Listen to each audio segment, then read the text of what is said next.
Breaking చూస్తున్నాం. కాసేపట్లో CM Chandrababu Delhi బయలుదేరుతున్నారు. 2 రోజుల ఢిల్లీ పర్యటనలో భాగంగా ముఖ్యమంత్రి మధ్యాహ్నం కేంద్ర హోంమంత్రి అమిత్ షాతో భేటీ అవుతారు.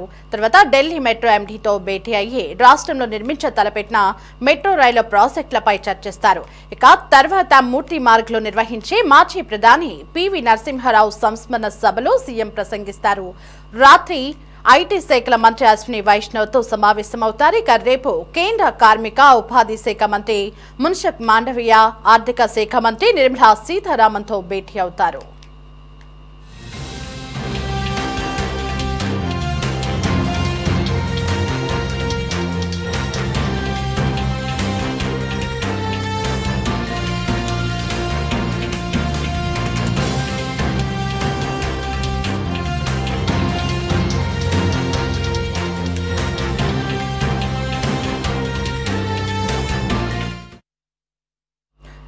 ఇదే అంశానికి సంబంధించి మరింత సమాచారం కరెస్పాండెంట్ రామకృష్ణ ఫోన్ ఇన్లో అందించడానికి సిద్ధంగా ఉన్నారు. రామకృష్ణ, మరి కాసేపట్లో సీఎం చంద్రబాబు ఢిల్లీ పయనమవుతున్నట్లుగా తెలుస్తోంది. మరి ఈ పర్యటన ఎన్ని రోజులు ఉండబోతుంది? ఈ పర్యటనలో పలువురు కేంద్ర మంత్రులతో భేటీ అయ్యే అవకాశం ఉన్నట్లుగా తెలుస్తోంది. అప్డేట్స్ ఏంటి?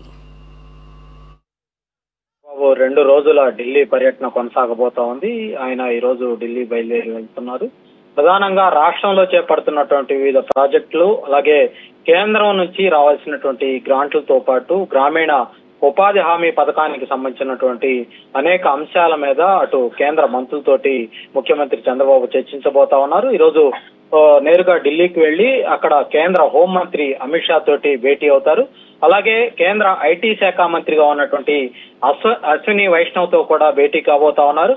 ముఖ్యంగా అమరావతిలో చేపట్టబోతున్నటువంటి క్వాంటమ్ వ్యాలీకి సంబంధించి అశ్విని వైష్ణవ్ తో సీఎం చంద్రబాబు చర్చించబోతా ఉన్నారు. ఇక నీతి ఆయోగ్ సభ్యుడు వికే సారస్ తో కూడా చంద్రబాబు భేటీ అవుతారు. ఆయనతో కూడా కొన్ని అంశాల మీద చర్చించబోతా ఉన్నారు. ఇక విశాఖ విజయవాడ మెట్రో రైల్వే ప్రాజెక్టుకు సంబంధించి ఇప్పటికే ఆ ప్రతిపాదనలు కూడా రాష్ట్ర ప్రభుత్వం పంపించడం జరిగింది. దాని మీద ఢిల్లీ మెట్రో రైల్ ఎండీగా ఉన్నటువంటి డాక్టర్ వికాస్ కుమార్ తో కూడా ముఖ్యమంత్రి చంద్రబాబు సమావేశం కాబోతా ఉన్నారు. సాయంత్రం 4:30కు ప్రైమ్ మినిస్టర్స్ మ్యూజియం లైబ్రరీలో ఏర్పాటు చేయనున్నటువంటి మాజీ ప్రధాని పివి నరసింహారావు సంస్మరణ కార్యక్రమంలో కూడా ముఖ్యమంత్రి చంద్రబాబు పాల్గొని అక్కడ ఆయన ఉద్దేశించి ఆ సంస్మరణ సభ ఉద్దేశించి కూడా ప్రసంగించబోతా ఉన్నారు. ఇక రేపు కేంద్ర కార్మిక ఉపాధి కల్పన మంత్రి మన్సుఖ్ మాండవీయతో కూడా ముఖ్యమంత్రి చంద్రబాబు సమావేశమవుతారు. ఆ తర్వాత నార్త్ బ్లాక్ లో కేంద్ర జలశక్తి మంత్రి సిఆర్ పాటిల్ తో ఆయన భేటీ అవుతారు. రాష్ట్రంలో చేపట్టినటువంటి ప్రాజెక్టులు, వాటికి అవసరమైనటువంటి నిధులు, పోలవరం బనకచెర్ల అనుసంధాన ప్రాజెక్టుపై ఆయన చర్చించబోతా ఉన్నారు. అలాగే ఆర్థిక మంత్రి నిర్మలా సీతారామన్ తో రేపు భేటీ అయ్యే అవకాశాలు అయితే సాయంత్రం భారీ పరిశ్రమల శాఖ సిఐఐ నిర్వహించే బిజినెస్ కాన్ఫరెన్స్ లో కూడా ముఖ్యమంత్రి చంద్రబాబు పాల్గొని అక్కడ మాట్లాడతారు. రాత్రికి ఢిల్లీ నుంచి అమరావతికి బయలుదేరుతారు. అయితే ఇప్పుడు మనకు అందుతున్నటువంటి తాజా సమాచారం ప్రకారం రేపు ఢిల్లీలో మధ్యాహ్నం 2:30 గంటలకు తెలుగు రాష్ట్రాల ముఖ్యమంత్రులుగా ఉన్నటువంటి అటు చంద్రబాబు, రేవంత్ రెడ్డి ఇద్దరు కూడా ప్రస్తుతం ఢిల్లీ టూర్ లో ఉన్నారు. వీళ్ళిద్దరూ కూడా రేపు మధ్యాహ్నం 2:30 గంటలకు భేటీ కాబోతున్నట్లు తెలుస్తోంది. ఇప్పటికే కేంద్ర మంత్రులకు సంబంధించినటువంటి కేంద్ర శ్రమశక్తి భవన్ నుంచి కూడా వాళ్లకు ఒక పిలుపు కూడా అందినట్లు తెలుస్తోంది.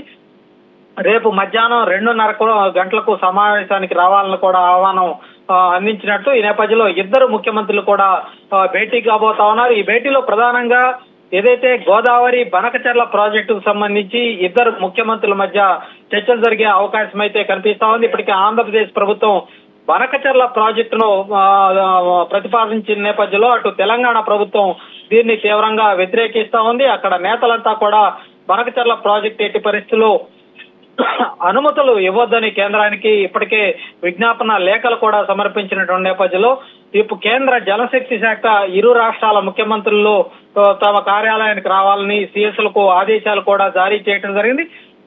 వాళ్ళు కోరినట్లే రేపు ఈ భేటీ జరగబోతా ఉంది. ఆంధ్రప్రదేశ్ పునర్విభజన చట్టం ప్రకారం కొత్త ప్రాజెక్టులు, నీటి వివాదాల గురించి చర్చించడానికి ఒక అపెక్స్ కౌన్సిల్ అయితే ఉంటుంది. కేంద్ర జలశక్తి మంత్రి చైర్మన్ గా ఈ అపెక్స్ కౌన్సిల్ కొంటారు. అయితే 2 రాష్ట్రాల సీఎంలు రేపు ఈ సమావేశాన్ని ఒక రకంగా అపెక్స్ కౌన్సిల్ సమావేశంగా పరిగణించే అవకాశం అయితే కనిపిస్తా ఉంది. ప్రధానంగా రేపు చర్చించబోయే ఈ గోదావరికి సంబంధించినటువంటి బనకచర్ల ప్రాజెక్టుకు సంబంధించి ప్రతి సంవత్సరం కూడా దాదాపుగా 3000 టీఎంసీల నీరు సముద్రంలోకి వృధాగా పోతుందని ముఖ్యమంత్రి చంద్రబాబు నాయుడు ఇప్పటికే వాదిస్తా ఉన్నారు. ఆ వృధాగా పోతున్నటువంటి నీటిని ఈ పోలవరం ప్రాజెక్టు ద్వారా, బనకచర్ల ప్రాజెక్టు ద్వారా ఈ వరద జలాలను మళ్లించే కార్యక్రమానికి తాము శ్రీకారం చుడుతున్నామని చంద్రబాబు వినిపిస్తున్నటువంటి వాదన. అయితే తెలంగాణ నేతలు మాత్రం తమకు తీవ్రంగా నష్టం జరిగే అవకాశం ఉందని వాళ్ళు కూడా చెప్తా ఉన్నారు. రేపు మరి జరగబోయే ఈ కీలకమైనటువంటి భేటీలో రెండు రాష్ట్రాల ముఖ్యమంత్రుల మధ్య ఎలాంటి అభ్యంతరాలు లేవనెత్తబోతా ఉన్నారు, దీనికి కేంద్ర జల సంఘం వాళ్ళిద్దరి మధ్య ఎలాంటి సయోధ్య కుదర్చబోతా ఉందనేది అందరూ కూడా ఆసక్తిగా గమనిస్తా ఉన్నారు. Devi. Right hand Krishna, thanks for the updates.